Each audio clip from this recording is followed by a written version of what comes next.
Rarely is there a wake-up call so rude as the one that indie authors get when they realize how much it costs to independently publish a book. We all grow up with this same fantasy, don't we? Like you're young and you think about, I want to be an author. The big names come immediately to mind, J.K. Rowling, or if you're older, someone like Tom Clancy, Dean Koontz, John Saul, if you want to go to the minor leagues. Is John Saul a real person or was he like an amalgam? I don't even know. You think about these famous authors and you imagine yourself being one of them. You submit to a publishing house, the publishing house selects you, they take your book and they distribute it far and wide. It's in the bookstores where your mom and her friends can buy it. Everyone buys it, everyone loves it, everyone knows your name, and they all know the names of your book characters, and everyone loves you.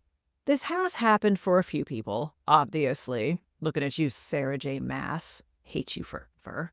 But for most of us, it doesn't happen that way. If you attempt to go the trad route at all, which I never bothered to, a lot of times it can be years of frustration before you finally decide you want your books out there and you go indie. The problem is you are independent, which means that it costs money. How do you fund all of that? I've talked in earlier videos about the different costs associated. Of course, I being the nonsense-free editor, editing is one of them. Cover is another big one. Formatting, if you want to get fancy.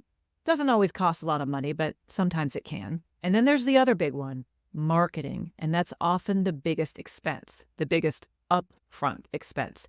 Because if this is your first book and it's not a part of a series and you don't have a backlist, how in the world are you going to make that ROI? And how long will it take you to get there to make that money back? Just asking those questions can be enough to make an independent author rethink their whole career.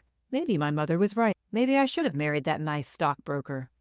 Sure, he was 30 years older than me, but, as it happens, as an editor and an author myself, who does not make a lot of money on my books, I happen to be something of an expert on how to make enough money to fund your self-publishing journey. So that's what we're going to talk about today.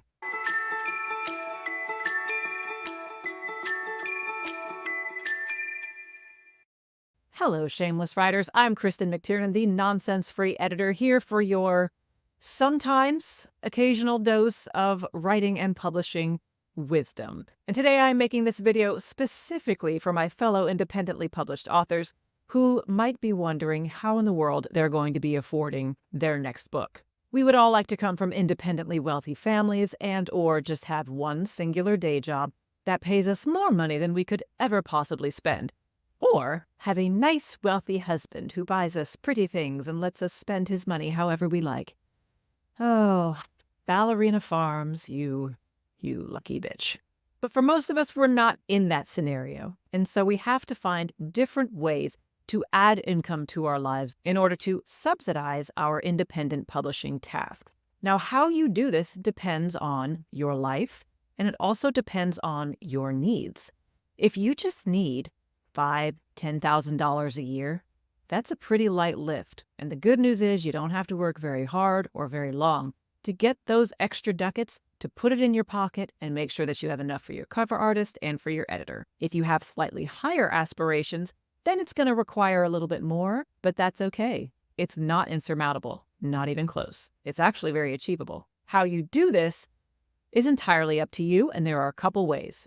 The first, and I hope this isn't insultingly obvious, but the first is to either get promoted at your current day job or find a different day job. A lot of times people overlook this one and they just go straight to the side hustle path.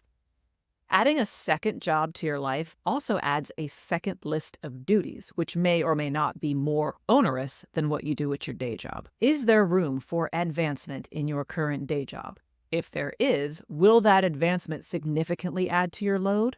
Or will it just slightly change your duties? For instance, if you're moving into management, and I don't want to be sassy here or generalize because every job is different, but just because you're in a managerial role doesn't mean you're working harder.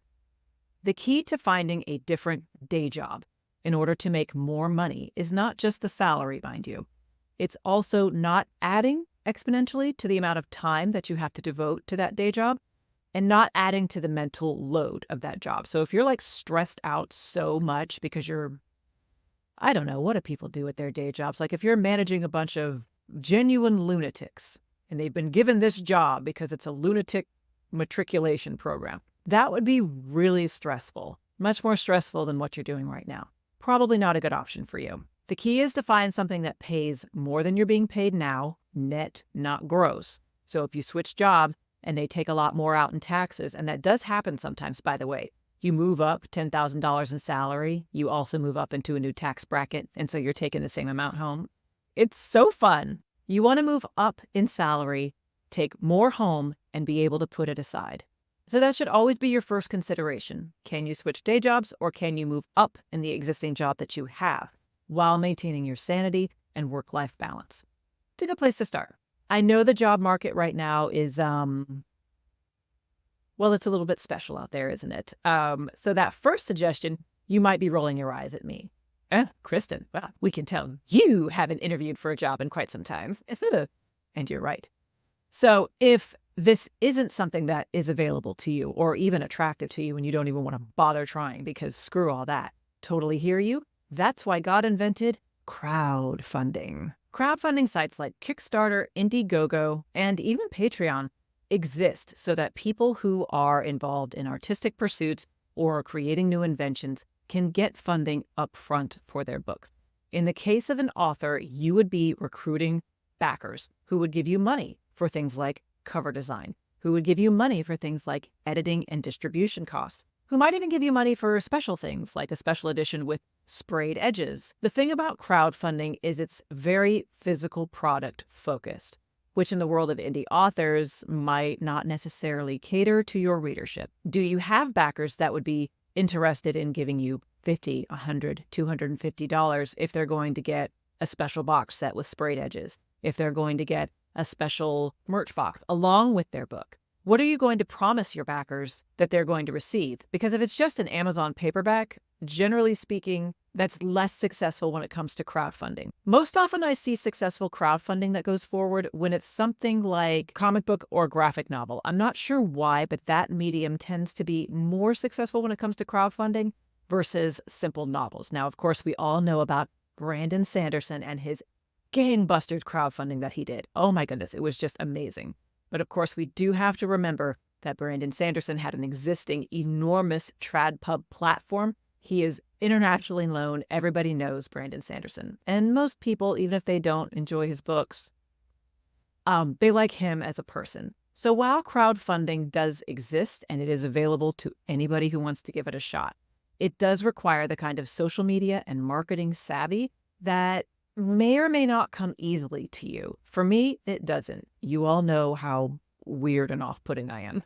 Anything that involves like wooing people to my cause, it doesn't work for me. So crowdfunding was never something that appealed to me as a way to get funding for my books. But if you are the type of person who loves getting out there in a social media sense and putting together really beautiful physical packages for your backers, the kind of heartfelt gifts, I guess, even would be a good way to do this. Like we've all seen those beautiful book review boxes. This would be something like that you give your initial backers. There are a lot more logistics involved in this, but if you're the type of person who has that special kind of creativity, it may be the way you want to go. Now, day jobs and crowdfunding are viable options, and they are ones that you should try, perhaps at least once, just to see if they work out for you. But for most of us, if you want extra money on top of the earnings you already have now, you will have to take on a side gig. That's what I did. That's what most of the authors I know did. The question is, what kind of side gig will you get? If you're wondering what kind of side gig is available to you, as luck would have it, you'll be happy to know that my book, Paid by the Word, has just come out and is exclusive to Amazon. That's right, everyone. I wrote a whole book on the subject of using your existing writing skills to make money to fund your novels. Why? Because novels are expensive, like I said, and mostly because you would be astonished, or maybe you wouldn't, how the majority of my clients, once we get to the end of whatever service I'm offering them, the first question they ask me is, how do I afford marketing? Every penny I had gone to my cover and to my editing and to my formatter if they hire a separate formatter. How much is advertising going to cost? How much advertising do I need? Do I even need to do anything? What about ARC readers? Do I pay for those too? They start going into a panic because they didn't think of this up front, or if they did, they didn't think any farther than the editor, which I appreciate. But that only gets you to release day. It doesn't get you beyond it. There are obviously endless ways to get side gigs, of course. You could be an Uber driver. You can do DoorDash. You can, get a retail job. With all of the Wi-Fi money floating around, there's just a lot of ways to earn money online. The question is, do you want to do something retail oriented? Do you want to do something people facing? Do you want to do something where you're away from your kids? Do you want to do something that requires your physical presence in a brick and mortar location? If you're looking for more time to write and more time to market your book, the answer to all of those is probably no. So if you already have writing skills, what's stopping you from offering it as a freelancer? A lot of times it's 1, not knowing where to start, or 2, just feeling overwhelmed with the stress of it. You don't want to leave your day job. You don't actually want to start your own business because you already have a career. You're not looking to start over from scratch, 47 years old, for goodness sakes. Or maybe you're not. I just made that up. The thing about a side hustle is it is actually supposed to be on the side.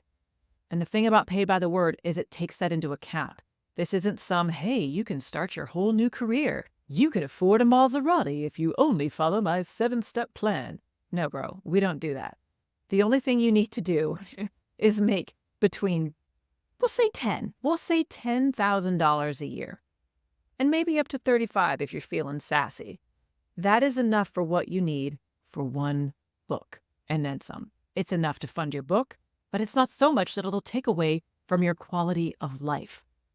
The thing about offering writing services is, you can't say it will never run out, but it's not going anywhere. Specifically in my book, I talk about offering copywriting, which I do not do and have never done, editing, which obviously I do currently and will continue to do, and ghostwriting. Same. These are 3 separate job skills. Maybe one or maybe all 3 of them sound like something that you want to do.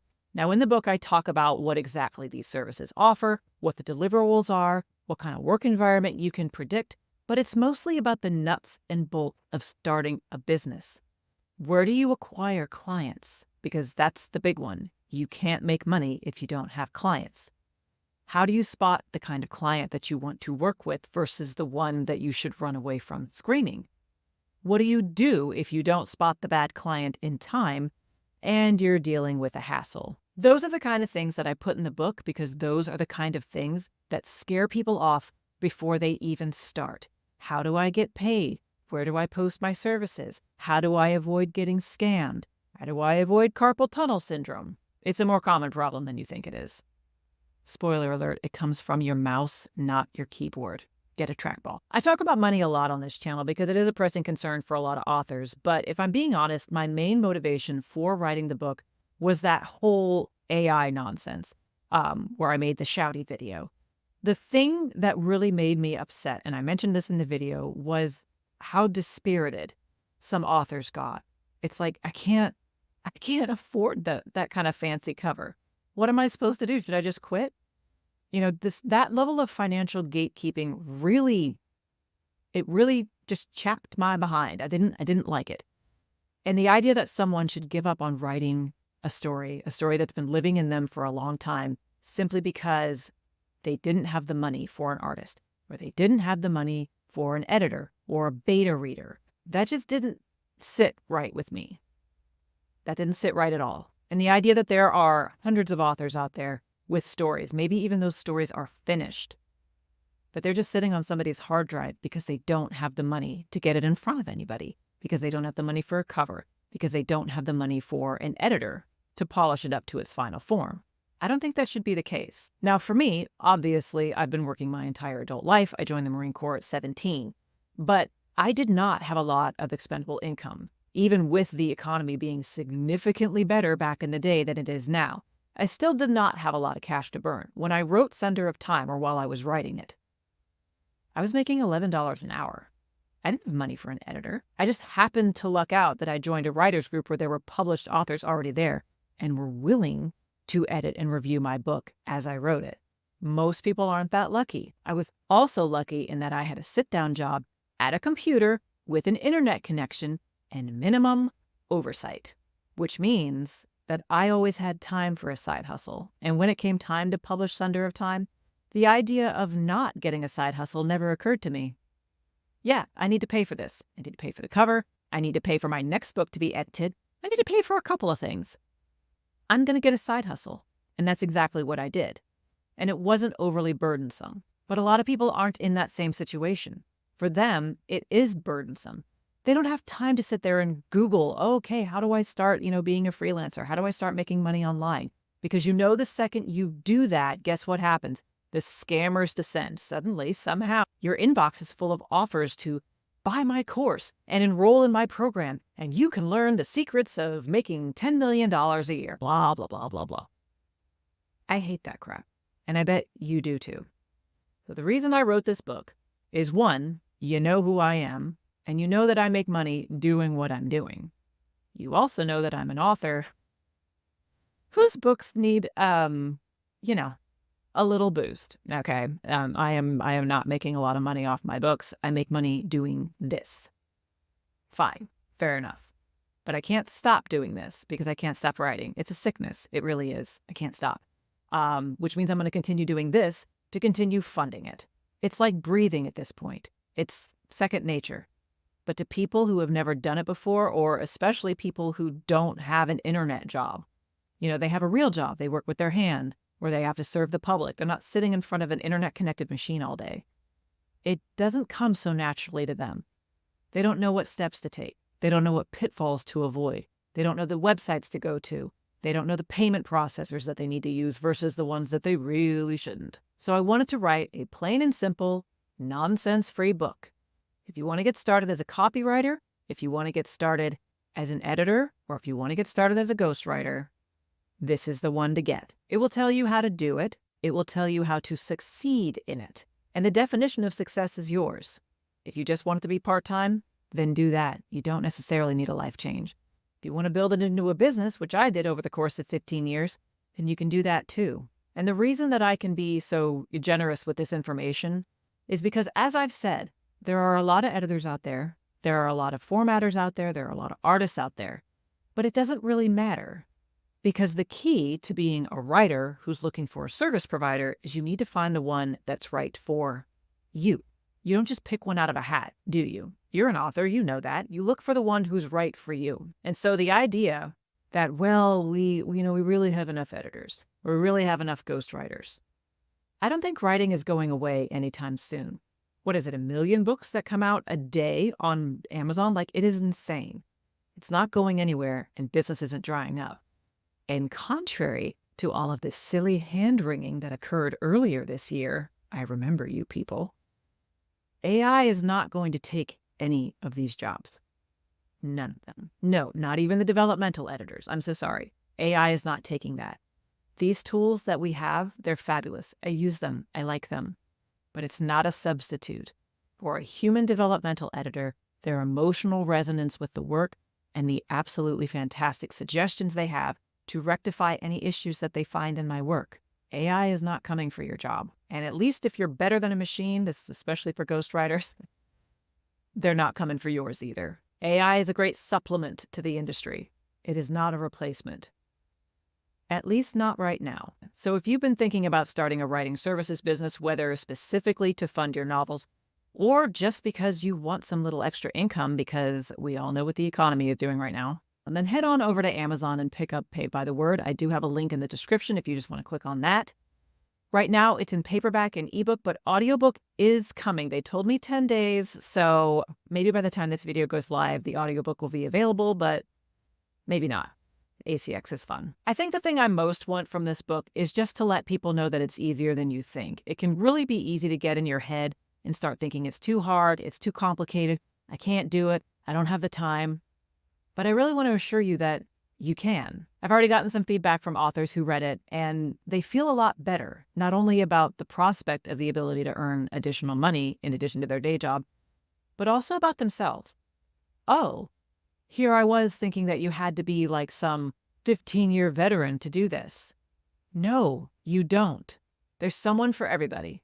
And when you're first starting off, it's usually slower, but then it'll pick up as you go.